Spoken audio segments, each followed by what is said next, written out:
জেলা প্রশাসনের সকলেই আপনার রিটার্নিং অফিসার সহ অন্য সকলেই নির্বাচনের জন্য প্রচুর পরিমাণে পরিশ্রম করেছেন। আপনারা প্রচুর পরিমাণে পরিশ্রম করেছেন সবাই। আপনাদেরকে অশেষ ধন্যবাদ। দিন নাই, রাত নাই, শুক্রবার নাই, শনিবার নাই, আপনারা প্রত্যেক যে কোনো সময় 24 ঘন্টা আপনারা রাউন্ড দ্য ক্লক আপনারা আমাদেরকে সহায়তা করেছেন।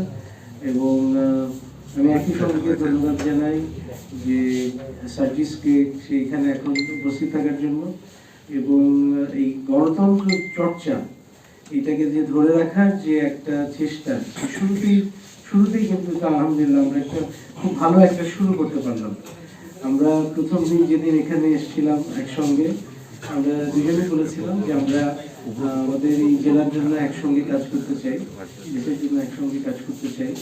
ইনশাআল্লাহ আমাদের এই চেষ্টাটা সবসময় অব্যাহত থাকবে।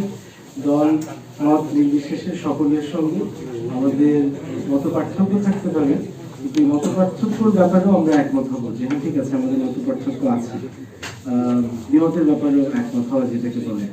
তো এটুকু বলে আমি বলতে চাই যে আমরা সবাই মিলে আগামীতে একসঙ্গে কাজ করবো এবং চেষ্টা করবো আমাদের এই জেলার জন্য কাজ করতে। আমি রিটার্নিং অফিসার হিসেবে ইসি সাহেবকে আবারও ধন্যবাদ জানিয়ে এবং তার সকল সহযোগীদেরকে ধন্যবাদ জানিয়ে আপনাদেরকে সাংবাদিক ভাই বোনদেরকে ধন্যবাদ।